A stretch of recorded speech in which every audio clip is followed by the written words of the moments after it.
big as a mountain of snow, to chase that white whale on both sides of land and over all sides of earth till he spouts black blood and rolls dead out. Charlie's size is the movie's governing symbol. Nearly everything about Charlie, the sound of his breathing, the way he eats, moves, and perspires underlines his abjection to an extent that starts to feel cruel and voyeuristic. Charlie is not the only whale in the whale. His most prized possession is a student paper on Moby Dick, the authorship of which is revealed at the movie's end. It's a fine piece of naive literary criticism, maybe the best writing in the movie. Aronofsky has a tendency to misjudge his own strengths as a filmmaker. The Whale, like some of Aronofsky's other projects, is swamped by its grand and vague ambitions. It's overweight and also strangely insubstantial.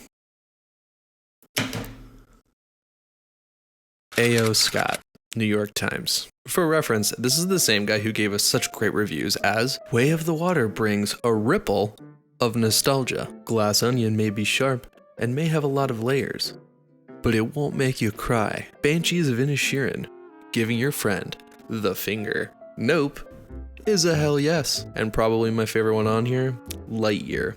Infinite Buzz. I'm pretty sure he bases his entire movie reviews on headlines that he thinks would make really funny puns. Well, nevertheless, a fine piece of literary criticism about writing from a writer who clearly misjudged his own strengths, I suppose. Man, I fucking hate film critics. Bunch of fucking nerds, if you ask me. Hey, wait a second, isn't that what I do? Anyway, I think it's easy for us to see a film poster with a picture of a morbidly obese person with the title The Whale right above them, and think that the title is a symbolic reference to that character's weight. In fact, I dare say it's probably intentional that that was done that way. But then, like, the first thing in this movie is a cold open of Charlie, our main character, teaching his class and us, the audience, a really important lesson about art analysis and literary criticism. I know these rules can feel constraining, but remember, the point of this course is to learn how to write clearly and persuasively. Think about that. Think about the truth of your argument. And it's basically about how we need to look past the obvious to get to something that's truthful and real. In my How to Analyze Film video right there, I talked about how the first few minutes of a film will tell you everything that you need to know about it. If you're interested in learning more about how to analyze film yourself in like a step-by-step way, go check that video out. And I think The Whale is no exception to this primary rule of filmmaking. In fact, I would say that it practically hands you a guidebook on how to interpret this film if you are the kind of film goer who likes to analyze and try to understand the hidden meanings of films. In the first couple of minutes here, we get three key pieces of information that I think help us interpret the movie and understand it, right?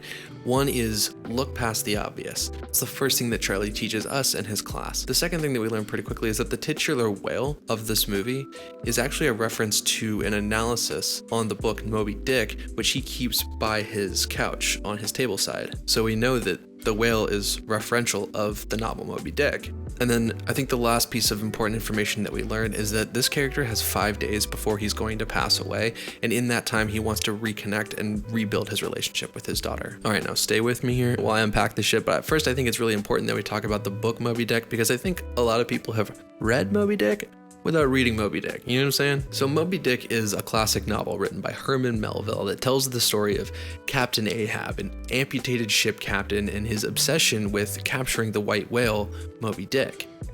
Through the lens of mortality, guilt, and isolation, the novel explores the human condition and the destructive nature of obsession. The title of the book is the name of the whale itself, Moby Dick, yet the story is about Captain Ahab and his obsession with finding the whale again despite knowing that he will die in the process. Similarly, the movie The Whale is often assumed to be a reference to the overweight character of Charlie. However, when we examine it through its references to Moby Dick, I think it becomes clear that the title is actually an ambiguous reference to Charlie's estranged daughter, Ellie.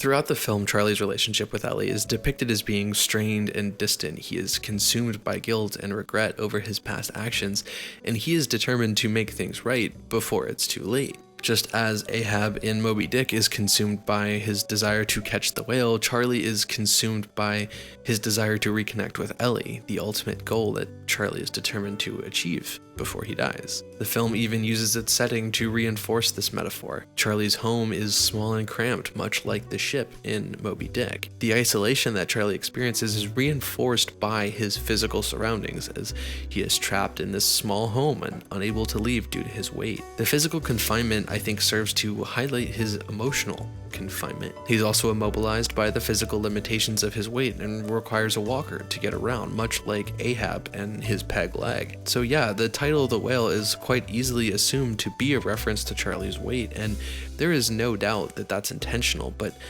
Charlie's final message to us and to his students who have never seen his face before is that truth often gets obfuscated by the superficial. The purpose of art is, I think, to teach us to see the world from different angles, different perspectives, and get past our assumptions, our biases, and get past the obvious. Get past what's easy to think and feel and reach deeper, look deeper, to find truth and meaning and connection with others. This video was super short. I really just wanted to get something out here to share my thoughts on the film that I just could not stop thinking about, and complain a little bit about film critics, and also do a part 2 follow-up on my How I Analyze Film, and just kind of walk you through a bit of the process there. Subscribe, like, follow, all that stuff. All right, thanks for watching.